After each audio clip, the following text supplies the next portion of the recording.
Teenage years are a time when we see increases in mental health problems like anxiety and depression, but it's also a time when we see a lot of changes that may provide a basis for really positive development. And I'm interested in which children take which pathway in their development and what factors predict which pathways they're going to take.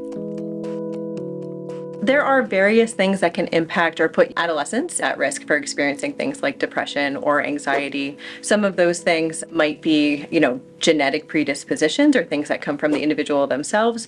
But there's also a lot of research that really looks at how social environment and negative experiences in the peer group can make adolescents particularly sensitive to their social environment and put them at risk for things like depression or anxiety or other mental health problems.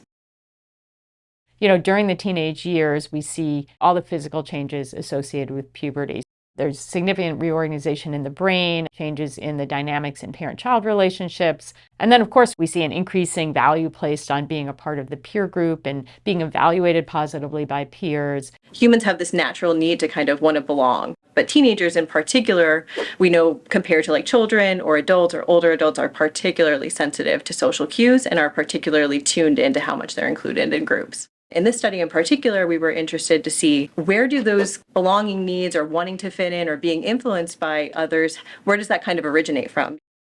The research really focused on how did things like being bullied or being friendless or having these broad experiences that we think of as peer adversity, do those types of experiences make youth even more influenced by peers or wanting to fit in more or wanting to kind of belong in those social groups more?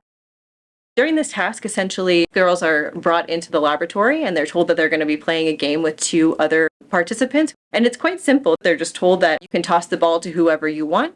And so there's 2 rounds of cyberball. In the first round, they are thrown the ball equally. So everybody's kind of included at the same rate.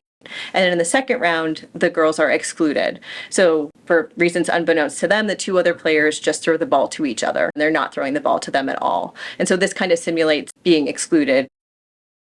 Generally speaking, we found that overall experiences of peer adversity were related to, as we kind of predicted, a strengthening in these types of needs to belong or these needs for approval, or how much self-worth is impacted by peer approval or disapproval. What we found is that when chronically victimized girls were being excluded during this game of cyberball, they actually showed more activation in regions of the brain that are involved in processing emotions and kind of salient social cues in the environment.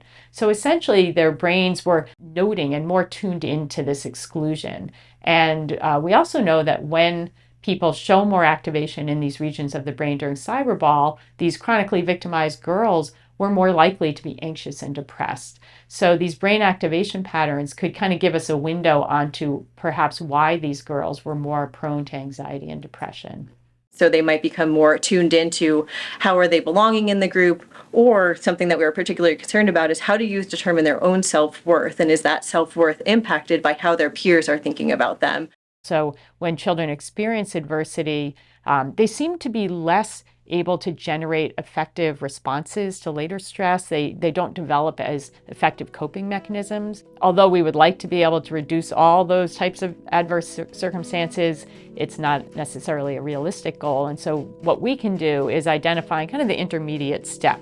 What is going on when kids have these experiences that maybe we can actually change and work with kids to prevent future problems. Instead of, focusing just on reducing depression or anxiety or things like that, we can focus on these interpersonal needs as a kind of a beginning step. So if we can intervene on how much youth determine their self-worth based on what others think of them, and perhaps maybe guide them to engage in determining their self-worth based on personal characteristics instead of what other people think of them, we think that can ultimately improve emotional well-being for teenagers, especially teenage girls.